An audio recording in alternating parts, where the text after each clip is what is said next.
everyone. Tonight I'll be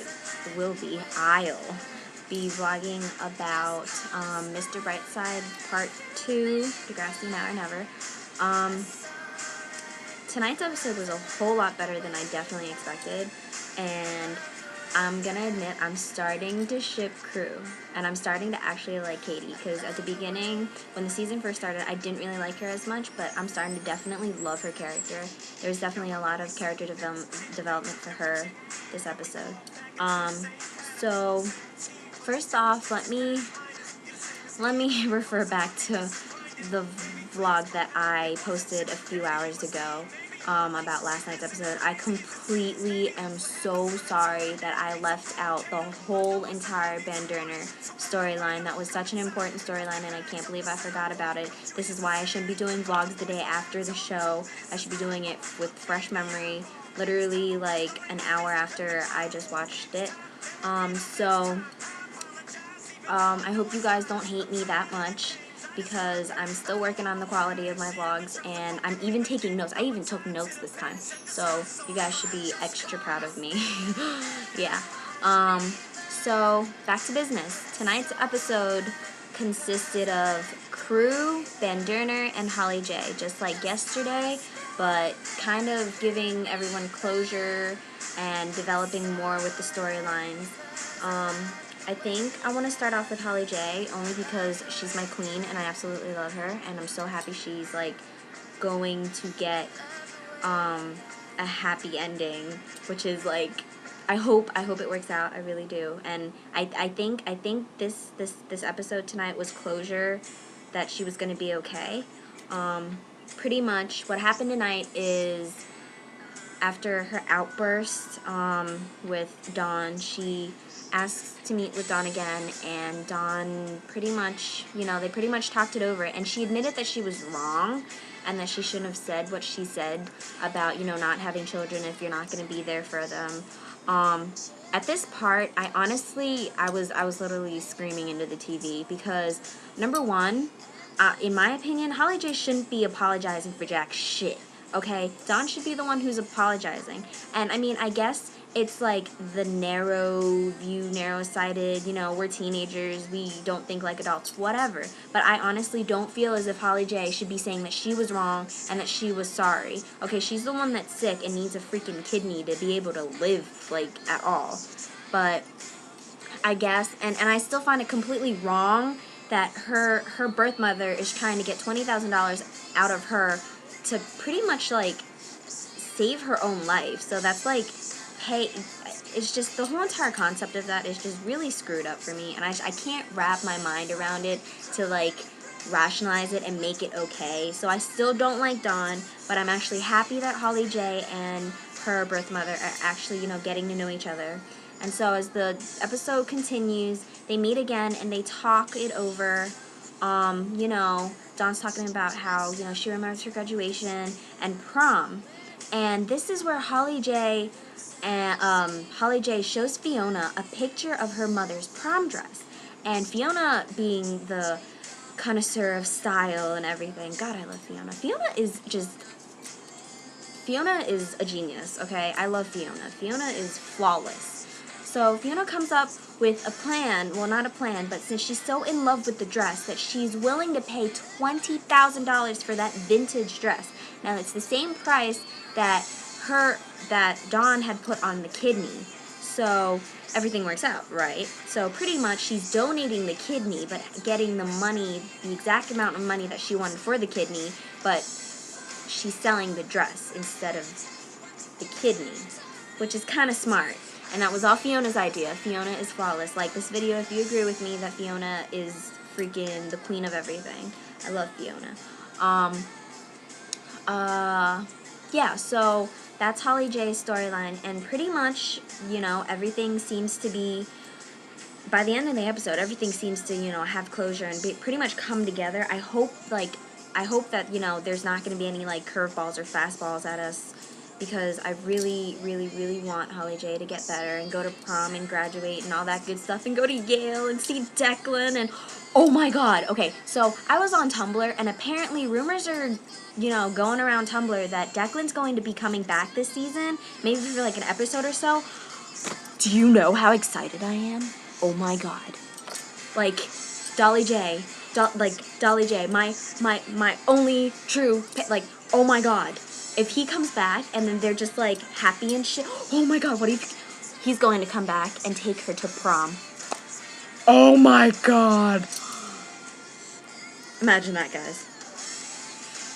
Okay, predictions on that. Like, I don't know if you guys heard over Tumblr that he might be coming back, but I'm like so excited. I hope he does. I hope he takes her to prom. I'm just really excited right now. So, okay, moving on. I want to talk about BHANDURNER next because I want to save KREW for the last because he was a really, really big part of this episode. BHANDURNER, after last night's episode where Allie invites Dave over for dinner and makes him pretty much pretend to be somebody that he's not, and pretty much says the real Dave wouldn't last a minute. That kind of, Allie, you don't really say that. I mean, you're smart. Why are you saying stupid things? I love Allie, honestly, I do. She's changed a lot, and I absolutely love her character. So pretty much, she apologizes the next day, the next week, the next day, I guess the next time she sees him, and she wants to start over again, and she actually wants her parents to see him as he is. So, she invites him over to dinner one last time, and she talks to her parents, and the discussion between her parents and herself, okay, Mrs. BHANDURNER is just so funny. She goes, he's a friend who's a boy, and then when you put those two together, you get, he's your friend boy. Like, when she said that, I was dying. Oh my god. Like this video of you, like, completely, like, oh my god. It was just so funny. And so, pretty much, Dave comes back for dinner again. He's dressed up as himself, no tie, no suit, none of that bullshit. He is Dave Turner, D-Tizzle. And you know, at first it seems like he's struggling, but he, you know, Dave's a people person. He gets along with adults, so somehow he suggests they play a game. Allie suggests Scrabble. And then he suggests card games. And then Mr. Papa Bandari is like, let's play poker. And I guess that's what they have in common, and they play all night. And pretty much it's great until that last line when Dave steps on a card. It was the Queen of Hearts. And he said, I almost stepped on a heart. And Papa Bandari, like, that's right. He's like, let's hope you don't. That's a true father right there. Yeah, that's a true father. Yeah, and then she pretty much, Allie's happy at this point. And oh my god, it was that cute little scene where she's like, you're such a prince. And he's like, you're my princess. And I was like, oh my god, fangirling. Okay. Yes, and then, oh, I lost my train of thought. Yeah, and then, but then at the end, we see that obviously the storyline isn't over because Allie got accepted into that science program, and she pretty much is fantasizing about spending the whole entire summer with Dave, and now she sees that she has to go off to DC the whole summer for the science program. And I guess this is the part where her old conflict comes back, and she has to pretty much prove to herself, I guess, if she's changed or not, and if she's going to put boys before school or school before boys. And I hope that she actually does go to DC and she doesn't mess up again, because I definitely loved her character development these past few seasons, and I want to see her make the right choices instead of just being so blinded by, you know, boy craziness. That's my opinion. And moving on to the last topic is Drew Torres and Katie. The fact that the little scene in the beginning where Drew's talking to Adam about Katie, and Adam just sounds so understanding. Like he obviously knows that there's something going on between Katie and Drew, and I just really want Adam Torres to be like, oh my god, like, why is he such a good brother? Like, he's so understanding. Even I can't. Adam is just so adorable. I can't. Like, I can't believe Adam's, like, actually okay with his brother, like, pretty much messing around with every single girl that he likes. I can't. Anyways. So pretty much what happens is Drew is angry that he can't train anymore, and then Julian and Owen, Julian has a cousin, I think, I wasn't paying attention to the details, who has, like, an actual, like, fight club with, like, legit fighters and MMA fighters and shit like that, and, you know, he wants to go, and Adam pretty much, like, suggests that, you know, he try to find another outlet to, you know, deal with his, like, problem with his disorder, his, like, stress disorder, because, you know, fighting is not a good outlet. It's violent, it's not good, he's losing control, and that's not good. And so he decides to, you know, be the sports paper person for Katie. But obviously he bails when he, like, daydreams in class about the scene where he got, you know, beat up again that spring break. My minutes are running low, I only have 4 minutes left, so I'm going to talk really, really, really, really fast. So pretty much, he goes to the fight club thing, and Owen and Julian are actually, like, scared, so they're like, no, we're leaving, and then Drew's like, no, I gotta do this. So he goes into the ring, and he gets his butt whooped. He almost suffocated and fucking died.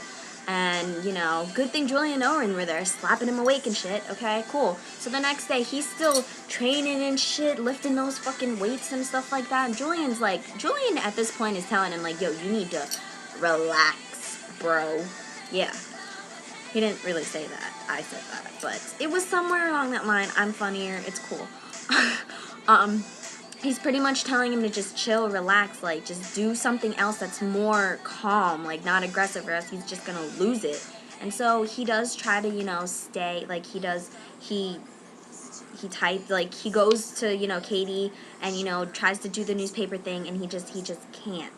And so, you know, they have their intimate little scene, and that's where they have their first kiss, and she asks him what he's so afraid of, and he tells her about the dreams that he has about being beat up and everything, and that's pretty much, like, character development for her and him, like, together, and I guess that's what, like, starts their, like, closeness and their relationship. And after kissing him, I guess something struck a nerve, and he freaked out, and so he went back to the rink, and this time he went crazy, and he beat up, and he pretty much almost killed the dude that beat his ass last time, until, you know, Katie and Julian get there and, like, stop him and, like, take him out of the rink and take him home, pretty much.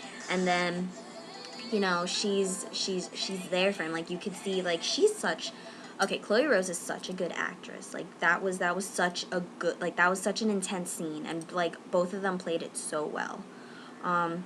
The last scene before the closing, we find out that Katie's a green belt in Taekwondo, and I guess she's gonna be the one that helps him overcome his fear and his problems in a more, you know, I guess a compromise of, like, self-defense and calm at the same time. And I guess that scene is the part where I definitely am starting to admit that I do like KREW, only because she's gonna help him, and she's not that bad of a person. Like, I'm starting to really like her character because of, like, the more information I find out about her, and she's not necessarily, you know, as bad as I thought she was. And I mean, people can change their minds. I change my mind all the time. Yeah. I have 2 minutes left. No, actually I have 1 minute left, so I gotta keep this quick. The promo, oh my god, tomorrow, Eclair and shit, yeah! Tomorrow, Eli, and I definitely called that promo because Eli thought Imogen was Claire, and oh my god, I really hope they don't have sex because I'm just gonna cry when Imogen gets her heart broken. But yeah, okay, I hope you liked the video. I did a better job this time. I talked too much, and I only have a few seconds on my video, so subscribe, like, follow me on Tumblr. The link's right here, down here. Yeah, it's not there yet when I'm doing this, but I'm gonna put something in there. I love you guys. Shout out to Mrs. Goldsworthy. Shout out to Zamie Park. you can go onto my Tumblr, and I'm part of like 6 RP Degrassi groups, and we have a lot of characters available. So just if you want to roleplay, just go into either one of those. I'm Imogen in all of them, but just go into there. We have a lot of characters still open in like pretty much every single one of them. So yeah, I hope you liked it. See you guys tomorrow. Bye!